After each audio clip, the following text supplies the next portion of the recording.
You're listening to Petticoats and Poppies. History Girls at the Movies.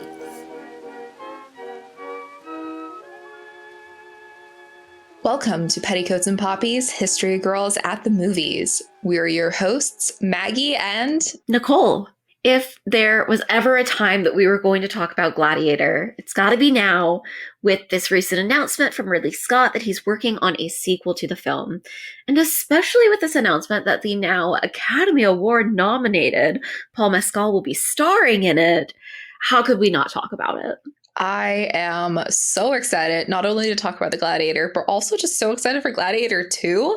I know allegedly, it's being delayed a little bit because he's doing something on the West End and he's Academy Award nominated now. But I am so excited to see whatever Ridley Scott has cooked up with Paul Mescal. I won't lie to you. I spent most of this film thinking about what Paul would look like in this sort of costume.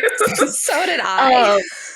Which, while I'm talking about that, another actor that I would like to see in that kind of costume, Ridley Scott. If you want to cast Joe Keery in the movie, yes, you'd be doing me a solid. just and do that, and I will run the marketing campaign myself for free.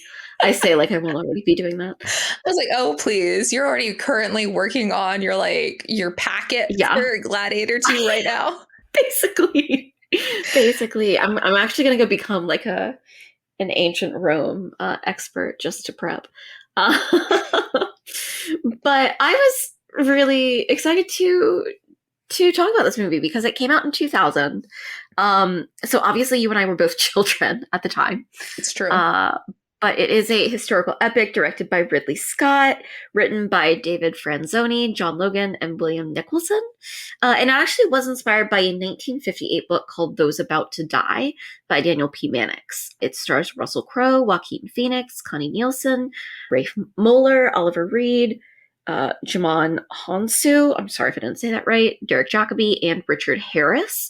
It also took me way too long to place who Richard Harris was.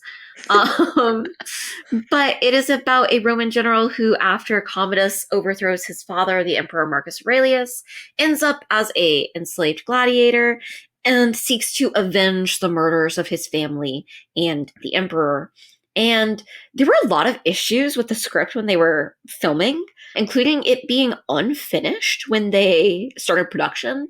And apparently there were a lot of rewrites during production, so a lot of people on set were very frustrated with that. But I don't think it super shows in the movie. Their other big problem was that Oliver Reed actually died of a heart attack before the movie was finished filming. And they had to sort of try to work around that digitally and using the footage that they had. But obviously, these issues did not keep it from doing well. It went on to gross $460.5 million worldwide, the second most of any film that year. I think the top movie in 2000 was a Mission Impossible, I want to say. So not bad at all to come in second to that. Tom Cruise. Yeah. But it won 5 Academy Awards, including Best Picture and Best Actor for Russel Crowe. And it really cemented both Crowe and Phoenix's place in Hollywood as A-listers. It really helped make Crowe into he was sort of one of the leading men of the 2000s and really helped also put Joaquin Phoenix solidly on the map. And it also revitalized the sword and sandal genre, which had sort of been dying. It kind of died out since the 60s and 70s. And this is a movie that sort of brought it back. And I feel like most of the things that have followed it have been sort of pale imitators of this. So that's why I'm really excited to get another one from Ridley Scott himself and get Gladiator 2. Truly. Which we'll obviously cover when it comes out. Oh my gosh, yes. We will be there opening night front row. Yes. Of the second mezzanine, because front row in the movie theater sucks. But it's not good. It's not good. So I don't know that I had actually rewatched The Gladiator in full since we rented it from Blockbuster in 2000. I have a really vivid memory of watching it as a child at home and the blue and yellow case of it. But I know I've caught snippets of it over the years at hotels or over holidays when it's on TNT or wherever. But I really enjoyed getting to rewatch it this time and getting to really absorb it now as an adult and, with a lot more knowledge, not only on filmmaking, but also just history in general. And I felt like I definitely understood a lot of the aspects of it in ways that I did not when I was a child in 2000. Something that's so funny about watching this is that there is a particular moment in this film that has been completely recontextualized for me by, of all films, The Rise of Skywalker. Because flashback to 2019, someone at the premiere told all of us that they would use the gif of Commodus doing the thumbs down if Ben Solo died, if like the leaks were true. And so I just have this vivid memory of setting my alarm clock for 3 a.m., waking up at my alarm clock, checking my Twitter feed, and just seeing the thumbs down gif on my feed and having this horrible sinking feeling. Like I have not gotten out of that pit. But so anyways, I get war flashbacks when that moment happened in the film. I was just like, nope, nope. And it's just really funny to me. And it's also really funny that like that's become like a secondhand like colloquial thing within that part of the fandom, which is really interesting. Like we can reference it, we can like share gifs of it. We shared something like with the thumbs up gif, like the way that moment, and it's funny to see how like cultural moments form out of like big movies from like 2 decades ago. And anyways, it was just really funny to me.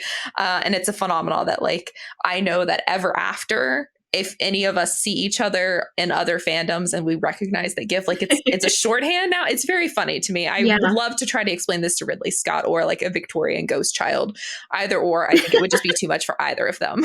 But I love that. Yeah.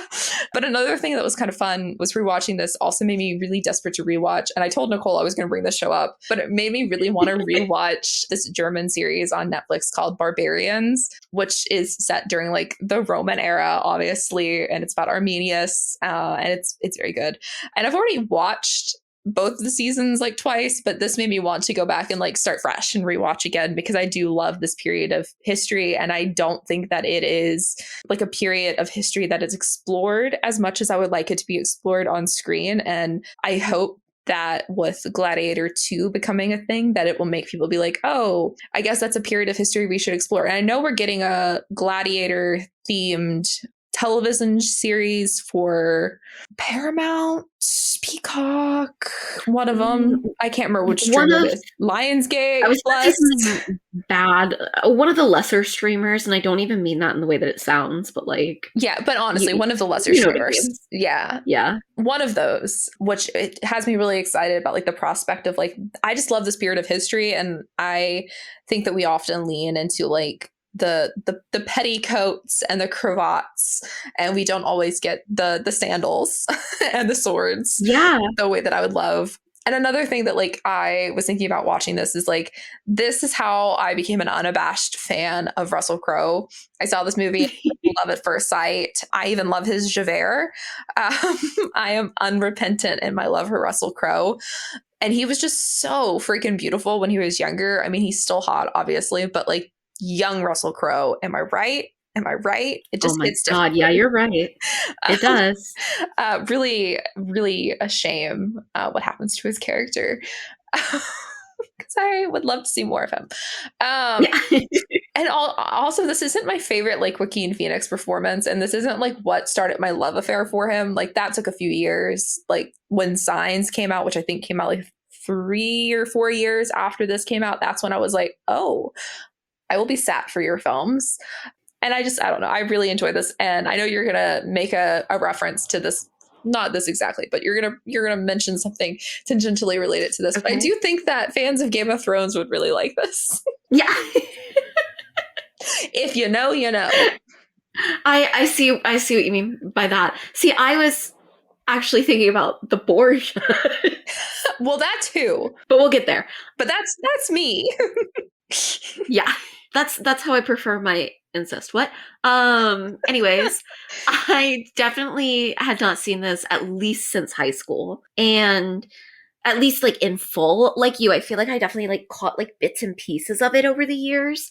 But it was the first time that I'd like properly sat down and watched it in at least 10 years. And I was surprised by both how much I did not remember of this movie and also how good it was. I was telling Maggie before we started recording that like it sounds really funny to be like hot take Gladiator, a great film. But I feel like especially with this type of film, I often end up not liking them because like the issues with the historical inaccuracies overpower it. So maybe it's like hypocritical of me to not be more critical of this film, but maybe it's that when Ridley Scott works for me, he like really works for me.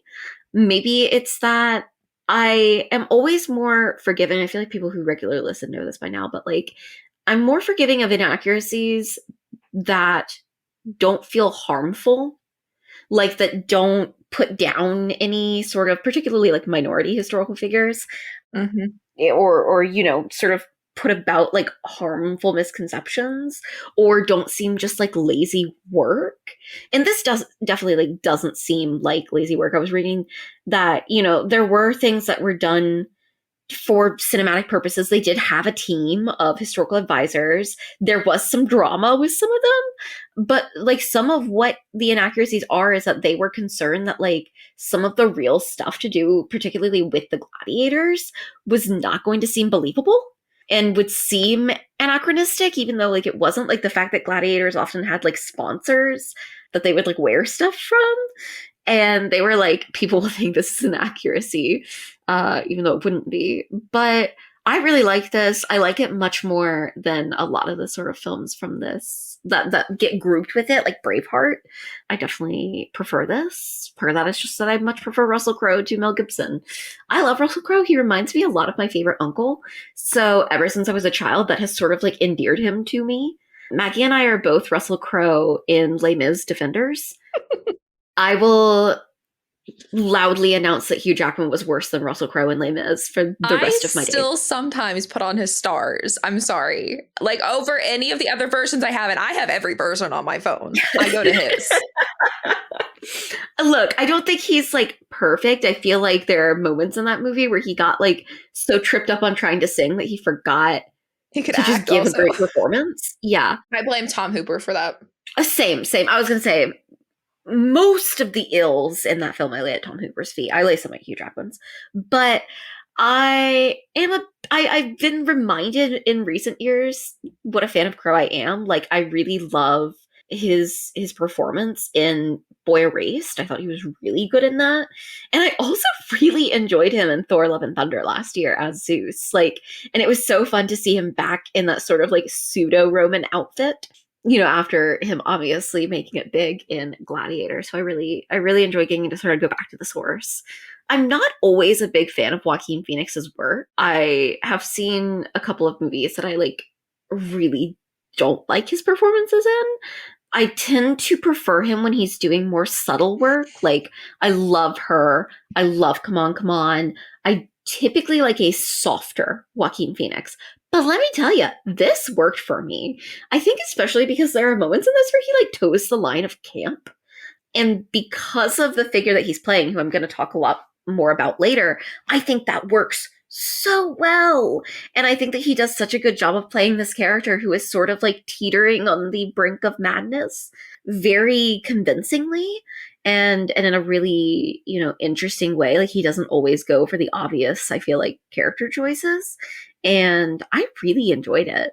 And, you know, they really did throw that incest in there, though, which was fascinating. And I did a lot of research on Commodus, and I did a lot of research on his sister, and I only found one thing that hinted at any form of incest. So they really just made that choice. Ridley Scott said they could have some incest as a treat. Like, they really said, sprinkle in a little incest. That'll be nice. What we do to really spice up the early 2000s? Incest? Anybody seen a Folgers commercial lately? Okay, literally, though. Which is really interesting, because otherwise the film is, I feel like one thing that sets this movie apart from a lot of the like sandal and sword attempts that have come over the past like decade or two is that a lot of them attempt to put in this like sexy romance that gets in the way of the plot. And this movie never tries to do that, which I actually very much appreciated. You know, there's obviously like some romantic intrigue and some, you know, him obviously being upset about the death of his wife, and, you know, whatever is happening between Commodus and his sister. But overall, they didn't attempt to like make it too sexy, if that makes sense. And I think that actually serves the purpose in a way, like, I feel like I'm not explaining that wrong. I have nothing wrong with sexy movies, but I do whenever it gets in the way of the story that they're telling. And I feel like that often happens in this genre because they're like, everyone looks so hot. We need to like do something with it. I'm like, no, no. Him fighting the tiger is hot enough. Like, I will take that any day. Thank you. But so to start off, I wanted to talk about Commodus because I will say, I think that this is one of those, times where you look into the real history behind something and it's much more interesting than the film. If only this dude's problem was incest, Rome would have been a lot better off. But his full title, and please forgive me now if I mispronounce any of these Roman names. Rome was not my thing as a kid. I was an ancient Greece girly. So I feel like everyone kind of had to choose a little bit. Like you were one of the other. You think of the gods in one form or the other, and I am an ancient Greece girl. I was a Rome girl because my mom is a Rome girl, and I had no choice but to become a Rome girl. See, I figured you were a Rome girl. Yeah. I had tons of books about aqueducts and Oh my all of these god. things that like Oh, showed you the incredible. layers of the earth. Yeah, no, it was a whole thing. I was a Well, Rome girly. feel free if you hear me truly butcher any pronunciations to correct me. But Commodus's full title as emperor was Caesar Marcus Aurelius Commodus Antonius Augustus. But he was born with the name Lucius Aelius Aurelius Commodus, and he was born on August 31st in 161 CE in Linovium, Latium, which is, modern day Italy, about 14 miles outside of Rome. He was the 10th of 14 children, but the only son of Marcus Aurelius to survive childhood.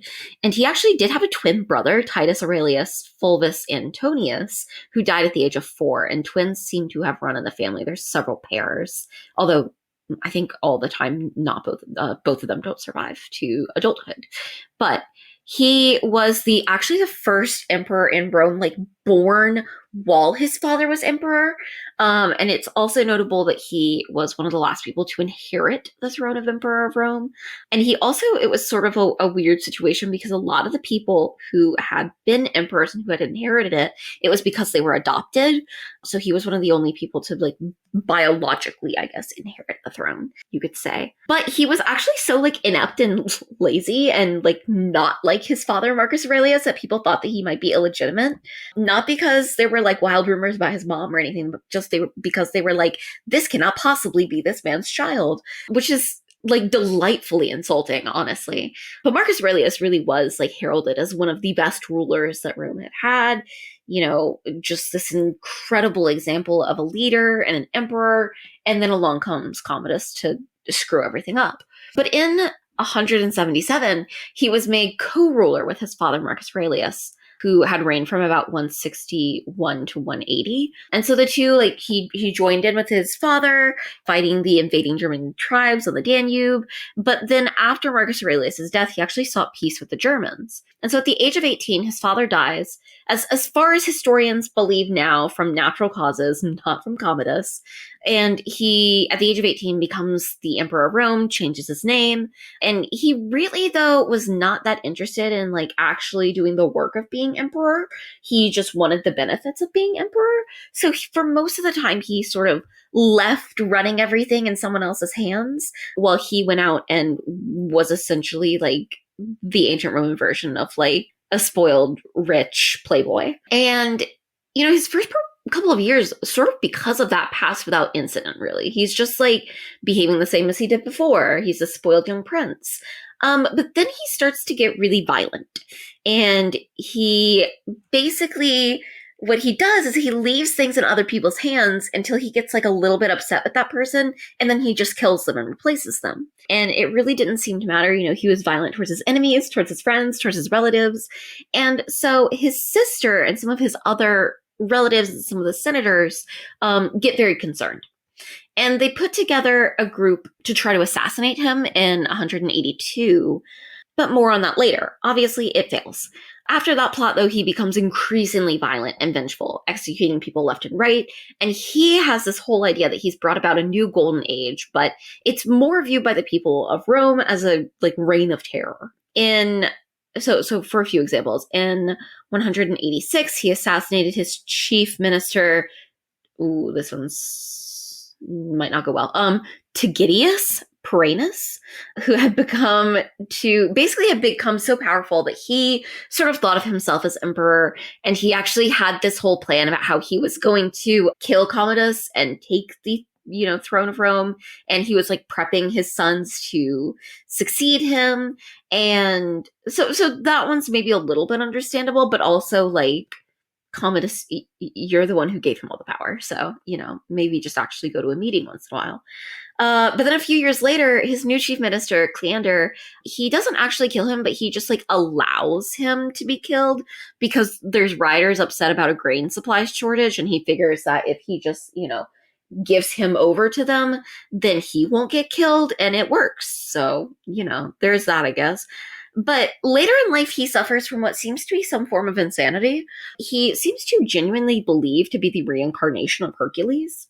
And he like wears a lion hide cloak and issues this official statement that he is to be recognized as the son of Zeus, which is fascinating. He renames all the months of the year after himself and tries to put this new calendar into use. And also, Rome like basically burns to the ground while he's emperor, and he's not upset about it at all. He's like not really phased, like doesn't really try to stop it at all. Instead, he's like, great, we're going to rebuild the city. And when they rebuild it, he renames it Colonial Commodiana, which means like colony of Commodus. So he's like, great, now I can just name it after myself. He also took part in gladiatorial contests, but normally what he would do is he would fight against handicapped warriors so that he knew that he would win, which sort of goes along with what we see in the movie Gladiator, where he's like, I will fight this man, but I'm going to stab him first. He also, though, liked to fight animals. And so he would stand on like a raised platform where he was safe and like fight animals like a tiger and an elephant and a hippo, which is fascinating. Also worth noting that he did, in fact, banish and execute his wife. Super fun. Great guy. And so in 192, he dressed as a gladiator, like makes this whole big thing about he's going to have a consulship, whatever. And people at this point have already sort of been like, okay, he's got to go. He clearly is not in his right mind. He thinks he's Hercules. It's time to be done. And so his mistress, Marcia, and his chamberlain, Electus, and the commander of the guard, Quintus Aemilius, attempt to reason with him over some stuff. He threatens to kill him. So they try to poison him, but it doesn't work. He like vomits it up, I guess, too soon, and so the poison doesn't go in. So they're like, okay, we need a backup plan. And so they send in this champion wrestler, Narcissus, to strangle him to death. Some reports say while he's in the bath. So he's finally dead, he's gone. Everyone's like, great, we can go back to, peace. Well, his successor is the city prefect, Publius Helvius Pertinax, who's chosen by the Senate to take the role. But peace really doesn't last long at all. His reign essentially brings down like the whole 8 decades of stable empire and ends the Pax Romana. That truly was a moment where I was reading this where I was like, I remember that. I definitely had a quiz on that at some point in my life. But a few last fun things. One is that he is believed that he may have been left-handed. This does not help the thing about how left-handed people are always villains. Well, so there's some debate on this because people are like, okay, but at the time people thought that being left-handed was like, a mark of evil, and there's something about the word in Latin actually has like double meanings that are bad, and so people point out that like, oh, his statues show him right-handed, and then other historians are like, well, yeah, they're not going to just offer up the fact that he's left-handed. Like, but there's an historian from the time period who talks a lot about the fact that he fights left-handed in combat as a faux gladiator. But anyways, my sister's left-handed, so I always like to point out when people, particularly evil people, are left-handed. Poor Hannah. I'm kidding. I love my sister. But I still do like to point out when evil people are left-handed. I was supposed to be left-handed. I am a victim of the right-handism. I actually think, based on like the fact that my sister's left-handed and things with other people in my family, because I think my mother was made left-handed, I think that I should have been left-handed. I'm also left eye dominant. Yep. Same. But it wasn't that anyone forced me to be right-handed. It was the fact that my mom genuinely thinks that it's the fact that, like, as a kid, I saw other people writing with their right hand. So I was like, oh, duh, I'm supposed to do it this way. And that sounds very much like me as a child. So My left hand is my dominant hand when it comes to wielding a sword, shooting a bow, and playing guitar. yep. So pour one out for all of us who were forced to be right-handed. Does that mean that those of us who are forced to be right-handed, I think we have more of a stake in becoming a villain than the people who were allowed to be lefties? Just saying. I agree. Or maybe it fixed us. I don't know. Maybe it put a moral compass in us. Who knows? But the other thing that I really enjoyed as well, I was doing this research, I came across an article on history.com, the History Channel's website, titled, "Was Commodus the Worst Emperor in Ancient Roman History?" And the funniest thing about the article is that it concludes that, like, absolutely, hands down, yes, he is the absolute worst emperor that Rome ever had. Great guy. So, but I do think that from all of this, you can definitely see, like, why somebody would want to write a book or a movie that includes him as a character. Genuinely though, I'm like, where's the biopic? Like, honestly, give me a full movie about him, but even more so, give me a full movie about his sister, and we'll get there later. But first, I want to hear about Gladiators. Oh my gosh. When you're discussing a film entitled Gladiator, it seems pretty fitting that we should dedicate at least one of our history segments into something about gladiators. This is a really broad thing because, like, there's so much I could have gone into. And as I was typing, I, like, deleted a bunch of stuff because I was like, I'm not going to bore people for like 30 minutes of this episode talking about gladiators. So I implore our listeners to research about the gladiators if you hear anything during this conversation that, like, interests you, because there is so much, and honestly it would be like an entire, like, semester of classes just to, like, discuss all of the different myriad of facets to gladiators. So again, very surface level details here. I may not be somebody who excelled at Latin, but I do know that the word gladiator comes from the Latin word derived from gladius, which means sword. There is, however, a lot of debate about where gladiators as a form of entertainment came from, with some first century BC contemporaries believing that they hailed from the Etruscans, while others believed it was the Campians that created it as a means to celebrate their victory against the Samnites. There really isn't any clear consensus, even among modern day historians. But we do know that in the 7th century AD, scholars borrowed some certain words from the Etruscans, particularly the phrase Kyrian, which means, like, to carry the dead to the underworld, and then Ianista, which means executioner, and these words became aspects of the gladiatorial games. It is widely believed that the first Roman gladiator games took place in 264 BC at the start of the First Punic War against Carthage, when Decimus Junius Brutus Scavia. These people had way too many names. Like, just pare it down to like one or two, please. Okay, literally, just like pick a few. Just pick a few. This is like December, June, Brutus, Scabies. I don't know. I'm totally gonna be haunted by the ghost of this dead Roman. Anyways, so he was... That sounds fun. It could be. So anyways, he was hosting a death battle, essentially in honor of his dead father, Brutus Para, who smartly only went by 2 names. And this is maybe not smart because he died. But anyways, so this was like essentially, essentially this is what is believed to have been the first gladiator games, like the first official. Like, there may have been other instances of this, but this is the one that we have like the most records of. As with this first documented fight, most gladiators were prisoners of war, slaves, former slaves, or condemned men. While many people refer to gladiators as a profession, it was not. It was a situation that was forced upon these men who really had no other choice. These were fights to the death, and they were always horrifically violent, horrible deaths. Really would not wish it on my worst enemy. The appeal, of course, of these games continued to grow, especially as it was a way for the wealthy individuals and the leaders to really display their wealth, commemorate their military victories, host dignitaries from other, nations that they were trying to form partnerships with to show like the glory of what Rome was capable of doing.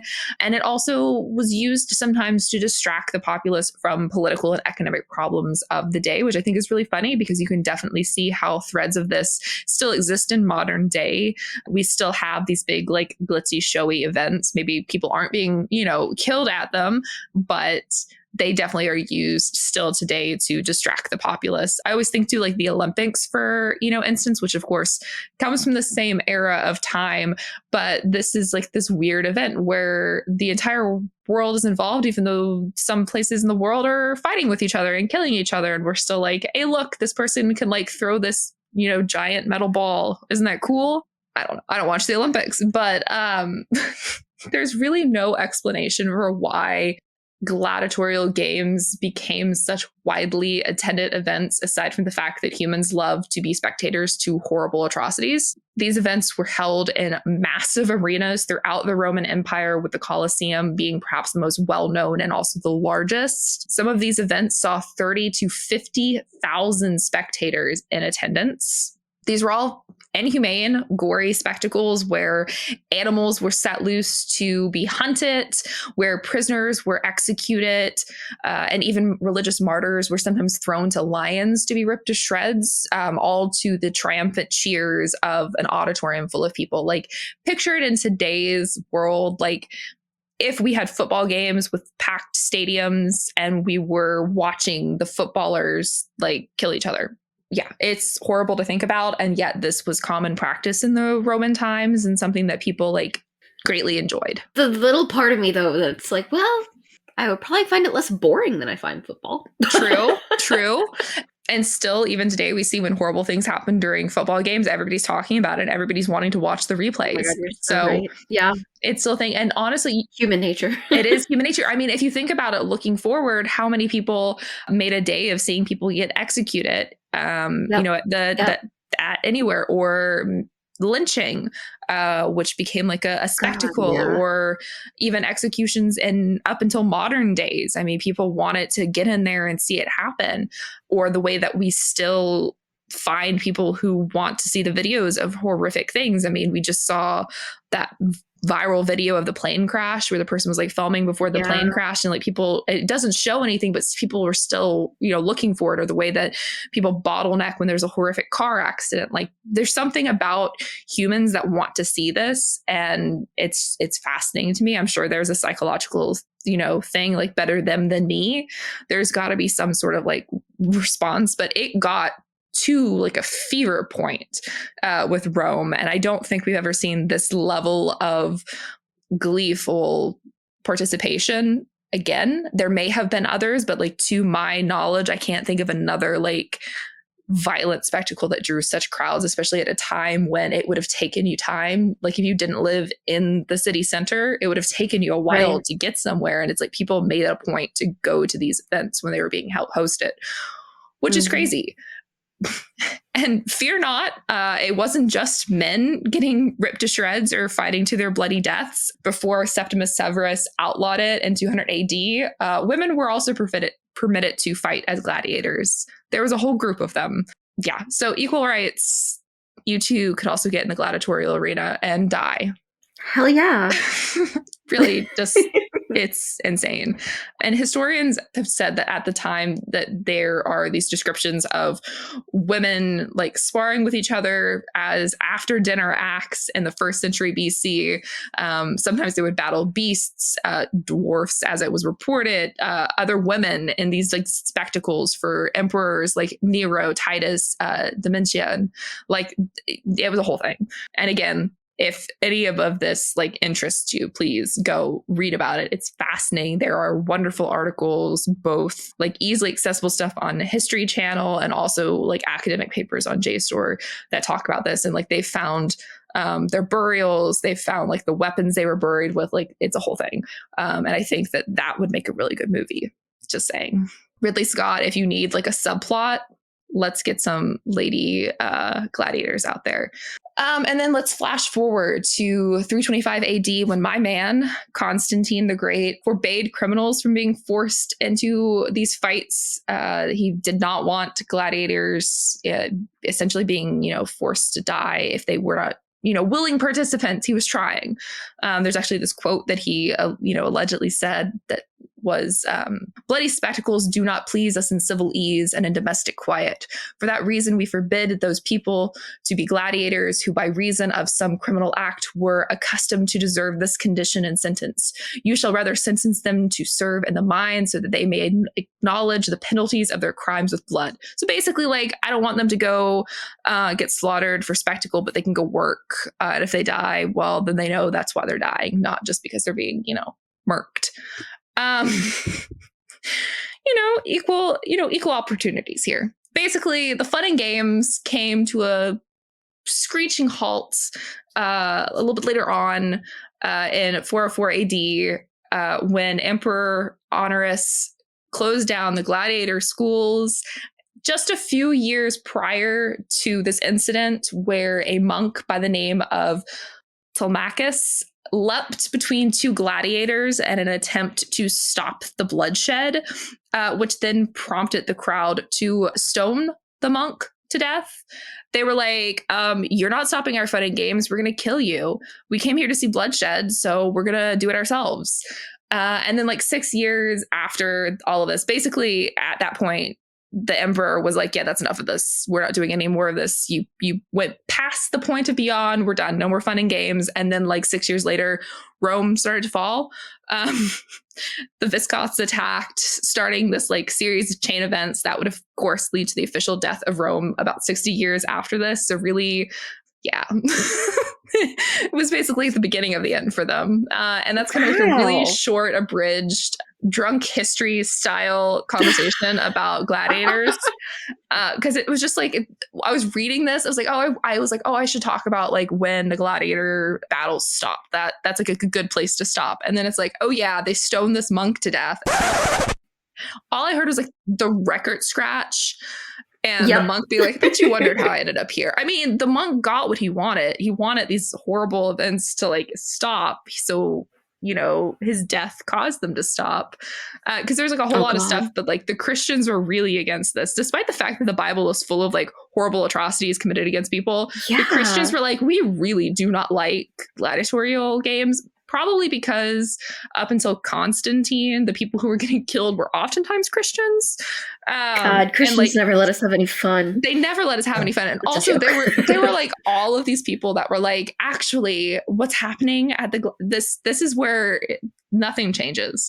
There were a whole sect of Christians that were really against the gladiatorial games, and they were basically see, what you don't understand is when all of these people are in the arena and they're all chanting, these people are being killed, it's actually this pagan ritual, and they're actually trying to summon demons. All the chants, these people don't know. Everyone's just being indoctrinated, and it really just felt like I was listening to maybe Alex Jones in Rome. Yeah.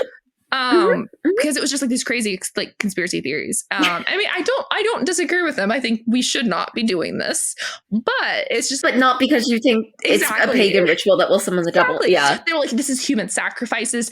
This is what they're doing. The Romans don't want you to know that you're being lured into this, and they tried to forbid Christians. If you are a Christian, you will not be caught at one of these things. We're gonna stand outside and make sure that no Christians go in. I mean, honestly, in U.S., Rome, I feel it's that classic, we've got 60 years left. I'm going to say it, classic, Southern Baptist thing of even when they've got the right idea, it's for the wrong reasons. It's totally for the wrong reasons. But I'm sitting here reading this. I'm so what you're saying is we have 60 years left until the fall of the U.S. Is that what I'm getting at? Sounds about right. Sounds about right. Honestly, good news to me, because I was concerned we didn't have that long. So... Good news, the U.S. actually has 60 years. I know some historians think maybe 20, but I'm saying 60. Yeah. That's our professional opinion. Wow. Okay. Well, I love that you touched on the idea that there were, female gladiators and women involved, because there's nothing we love to talk about as much as historical women. So of course, the moment that Commodus' sister appeared, I was like, I'll be talking about her. And I was pleased to find out that Lucilla, his sister in the film, is actually like directly a figure in his life. I feel like oftentimes in historical movies about men, you'll get that character who's like a composite of like his six sisters. This is not the case here. So her full name was Ania Aurelia Galleria Lucilla, which starts to sound like a mall somewhere in there. But she was born on March 7th of 148. She was the second daughter of Marcus Aurelius and Faustina the Younger, and thus Commodus's older sister. And at the age of 14, she was married to her father's co-ruler, Lucius Verus, in the year 164. He was 18 years older than her, and he had been co-emperor since 161, and he would continue on until his death in 169, alongside his adoptive brother, Marcus Aurelius. So he's kind of like her adoptive uncle, too. But in any case, it's a good deal for her because she is given the title of empress. She has three children at least three children with him that survived long enough for us to know their names. Aurelia Lucilla, who's born in 165, and then Lucilla Plaudia and Lucius Verus. Truly, this family had absolutely no creativity with their names. But we know that the eldest, Aurelia, and at least one other boy die early in childhood. And but she really did have a son named Lucius, like we see in the film. So after her husband's death, she no longer has the title of empress. She is also, once again, a hot commodity. So her dad's like, you can't stay a widow for very long. And Marcus Aurelius marries her off to Tiberius Claudius Pomponius, who's a Roman general who's a, big war hero, but he's twice Lucilla's age. He's also like not of noble birth. So she's not thrilled for several reasons. She and her mother both opposed the match, but they're married in 170 anyways, and they have one son, Aurelius Pomponius. But after her mother's death, Faustina the Younger, her father names her empress again because he can at that point. And after his death, her brother actually does continue to give her that title until she is, or until he gets married and the title of empress goes to his wife. And I have seen, there are a couple of historians who were like, oh, like she later tries to kill him because she's jealous of his wife, and tried to like maybe imply that there's some like incestuous something there. But it seems much more likely if she has jealousy of his wife, it's because she has her title. And she had been empress for many years at that point between, with her first husband and then after her mother's death with her father and then with her brother. So obviously it kind of sucks that like your brother gets married and suddenly there goes your title. But she really, is very invested in, the ruling of Rome and very invested in the city of Rome. And she does resent that her father doesn't sort of more consider her as a possibility, her and her husband for being the leaders of Rome. And so when she sees that her brother is descending into violence and potentially early signs of madness, she starts making this plan with some other people to kill him. And the idea is that she and her husband will become the emperor and empress of Rome, and sort of they'll continue in the footsteps of her father, Marcus Aurelius, try and restore Rome to what her brother is already within a few years sort of breaking down. And maybe it could have gone okay, but her nephew Quintanius is meant to be the one who's supposed to like stab Commodus. It's, I believe, like as he goes out hunting, but he fails. One account says he just straight up misses. But then there's another account that says that basically he's supposed to just like stab him as he walks by, but instead he yells like something at him, and so the guards catch him, and he doesn't get the chance to even try to stab Commodus. But in any case, it doesn't work. And so most of the people involved, like Lucilla's husband and her nephew and the senators who are involved, and there's a couple of other family members as well, are executed immediately. But Lucilla and her daughter, who is involved, are exiled to Capri. And at the same time, he goes ahead and exiles his wife, Crispina, who was not involved in the plot, but was maybe guilty of adultery. So he just exiles them all at once. And so they're sent to Capri, and it seems like maybe they've been let off the hook and they'll just get to like live their life out there. And I wasn't able to find anything, in my research about why a year later he decides to execute the three of them. I don't know if it's just, the fact that he likes to execute people, or if maybe there was some sort of plot to free them from this exile, or if he believed that Lucilla was going to make another attempt on his life. But certainly what does happen is that she and her daughter are both killed about a year later, as well as Commodus's wife. So it's a really tragic young life. And I think especially it's an interesting example of the ways in which women who probably would have been better rulers than their brothers are kept from having that opportunity, as we sort of see throughout history. But this is a really, I feel like, clear example of that, and that she seems to have been the one who really had an ambition to actually rule Rome, and instead it goes to her, horrific brother who just wants to play gladiator and let other people rule the city and the whole empire for him. So honestly, it's the kind of story that I'm like, dang, I'd like to see a full movie about her, because I definitely think that, we sort of see her involved in rebellion against him in the film, but I think the way that it actually all goes down is much more interesting. So again, I'll say, Nicole, you and I just need to start writing the stories that we come up with on these episodes. I know. I'm like, this is truly another one. I'm like, damn, I gotta write this script. We just need to book a cabin in the woods for a weekend and just write all of these. Yes. We'll be or maybe a month. Yeah. We'll be the most prolific film writers. We'll just have all of these screenplays of all time. We'll roll up in Hollywood. Here's our 18 screenplays. They're all historical. We all came up with them on a podcast. It's fine. Yeah, we're knocking on Focus Features' door. Yeah. Yes. This will happen. And there will be no incest in our version. Unless we're making a new Borgias. Well, yes, then there will be plenty. Yeah. Anyway. Oh my gosh. Anyways, costumes. There's really no easy way to segue from incest into costumes. Just he wanted to take her clothes off, but let's keep them on. Let's keep them on. So anyways, Gladiator's costumes were designed by Janty Yates, who is also set to return to do costumes for the sequel, which I was really excited to see. Love her work. She also won an Academy Award for her costume designs on this film. Love to see it. She has had a really vibrant career working on films such as House of Gucci, The Martian with Nicole's favorite Matt Damon, as well as it has been a while since I did a Matt Damon joke. And also, this is a twofer because she also did the costumes on The Last Duel.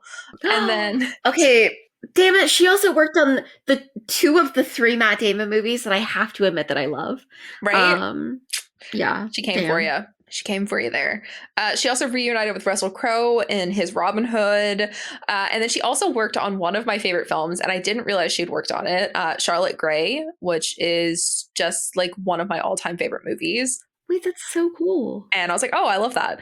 And honestly, this is just a very small handful of the projects that she's worked on. She has worked on so many, and I was just really impressed looking at it because I was like, oh, I've seen that and that and that and that. And she's just remarkable. She's very, very talented. The Academy actually has a really great featurette on their YouTube that came out back in 2015, where she talks about the costumes of the Gladiators, specifically Russel Crowe's costumes. I believe it was for one of the anniversaries for the film. And she talked a little about the fact that the most complicated costumes to create were all of Russel's, because his character has 12 sets of different armor throughout the different stages of his life. Because we do see when he's, at the height of his time, when he's a gladiator towards the end, you see all of these different costumes. And because of the nature of this film, Russell wasn't doing all of his own stunts. So obviously they had stunt people who were doing, specific kinds of weapons. So you had different stunt people for that. You also had different stunt people who were riding. You obviously had people who were just like walking in the distance and like various different things. So she had to make 8 different versions of those 12 different sets of armor. And then even still, you had some of these pieces of armor that had to be full pieces that were covered in mud, partially covered in mud, covered in blood, partially covered in blood, to help facilitate the different stages of like what his physical state is. And that seems to have been like a very laborious task for them. And a lot of it was made out of foam rubber, just to ensure that Russell was very comfortable in what he was wearing, and able to move very freely, because so much of it is a very like physical, very physical role. It was also kind of interesting to hear her talk about that they like had a little bit of difficulties trying to like age it and patina it and make it look like metal. When you think about how far that technology has come in 23 years, now cosplayers are making armor that looks like metal in like a weekend. But this was like taking a lot of time to like really perfect it to be camera ready, and it was just really interesting. I love seeing the way that crafting armor has evolved over the years. I've made some armor myself, but nowhere near as good or as detailed. But it is just fun because there's so many new tools, and it made me really excited to see like when we see Gladiator 2, how far costuming has evolved and how far she's also evolved in her career and what she might be able to bring to Gladiator 2, and that added level of realness that she might be able to bring with the armor. Just makes me really excited. She also talked about this one really small detail that I did not notice, and I wish I had watched this featurette before watching the film. But she mentioned that Maximus adds new figures to his cuirass throughout his time in the Gladiator ring. And each one of those are supposed to symbol like something he's conquered. And this was actually an idea that Russell had come up with.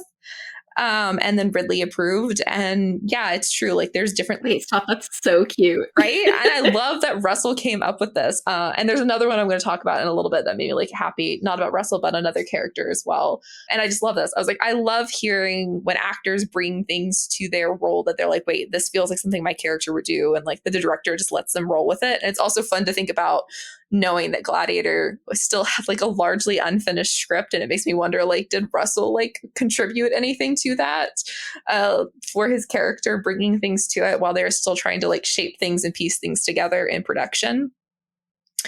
Obviously, some of the much more like opulent costuming in the film comes into play with Commodus and Lucilla, including like these multi-layered gowns that she wears, which are made from silks and satins and organzas and chiffons. They had threaded gold, weaving it into the fabrics to give them like a really nice shimmer on camera. Almost every single outfit worn on one of the main characters had hand embroidery with this gold thread to just continue to add these details and like the texture of the costumes. And they also featured semi-precious jewels just to make things kind of like glint and glimmer and to give this really opulent appearance. All of the footwear was handmade in Rome, including all of the decorative sandals that they wore, which were also hand embroidered. Talking about, sandal and sword movies. This was a sandal movie that they wanted to make sure those sandals looked good. So Connie actually also contributed one piece to her costume, which I thought was really interesting. It was a ring. She said in an interview that she found this ring in an antique store that was a 2,000-year-old signet ring, and she had to buy it. And she wore it for the entirety of the production because she said it made her feel connected to the role. And that she like didn't want to take it off because she felt like she was like living through this person that would have worn it. So it was really interesting. And I love that. And I just love that she was like, oh, wow, I'm going to buy this 2,000-year-old signet ring and then just wear it. I want to know if she still has it. I'm like so fascinated by this. But yeah, so one of the things I thought was kind of fun and frustrating at the same time was like researching costumes for this. There actually isn't a lot out there because 23 years ago, the internet wasn't really what it is today. And there's something about the Gladiator that doesn't seem to have compelled people to do like angry blog posts to talk about it like after the fact. Like most of the stuff that I found was like one or two people being like, yeah, I like the costumes, they're fine. Like the anachronism isn't like horrific. It doesn't make me like want to scream and pull my hair out. There were a few people that had like scanned some sort of like Ridley Scott Through the Ages book that had like a really small section talking about like some of the costumes in the Gladiator, but it wasn't anything that like I could have brought to the table here. It was like super, super broad, like look at these pretty costumes, which is the same to say Yeah. like some of the museums that have hosted, particularly Maximus's costumes, even their like museum signage was like worn by Russel Crowe. No details, no references to like other costumes. I was really frustrated. I mean, it was fun because it like gave me a really good challenge, but also it's just like this is strange. Like this is such a like touchstone film for not only like historical films but like this era of like history, and the Yeah. fact that it seems to be a very big I don't know, blind spot is interesting to me.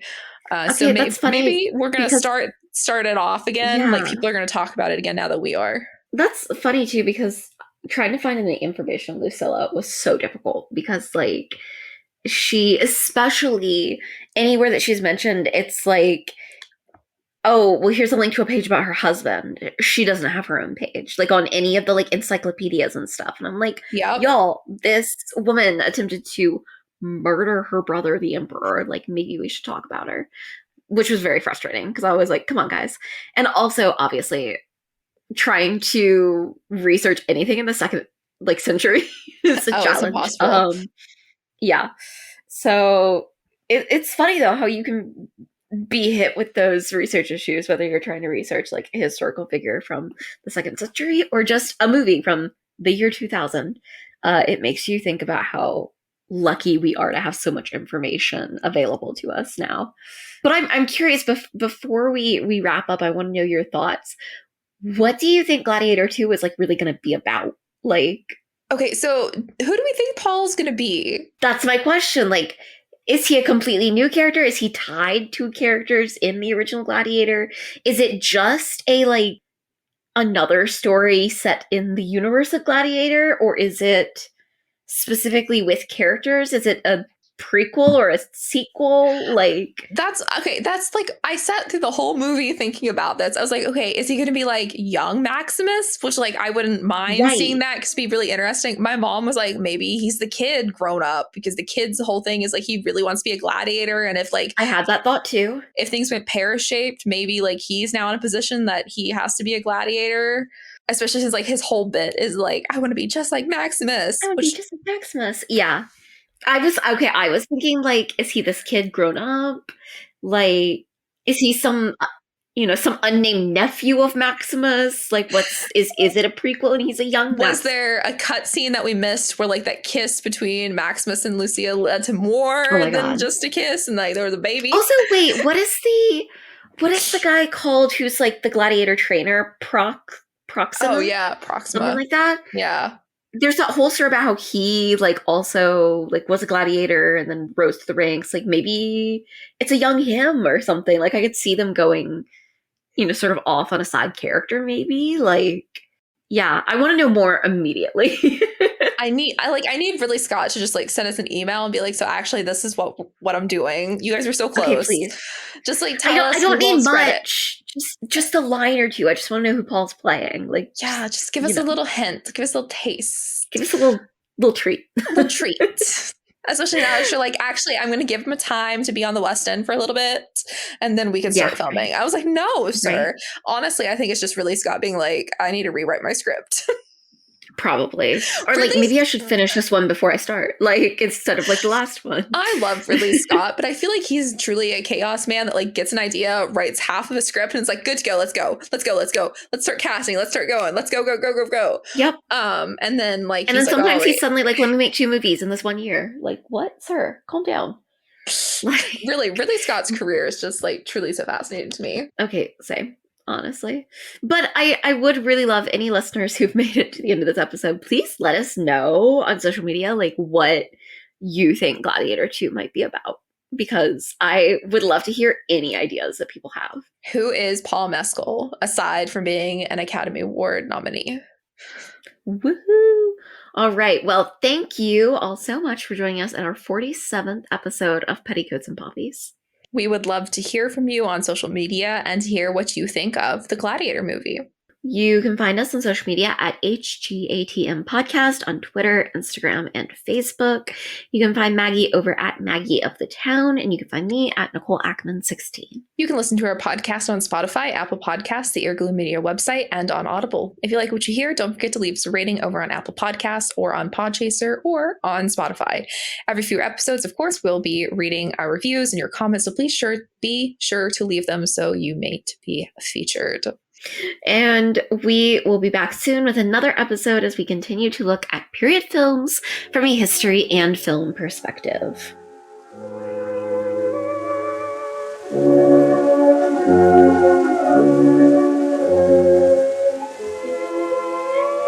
You've been listening to Petticoats and Poppies, History Girls at the Movie.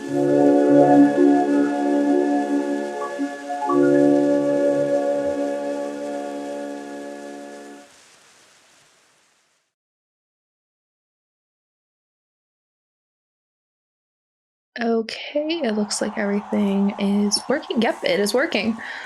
Okay, awesome. Ready to do this? Let's do it. Are you entertained? Yes.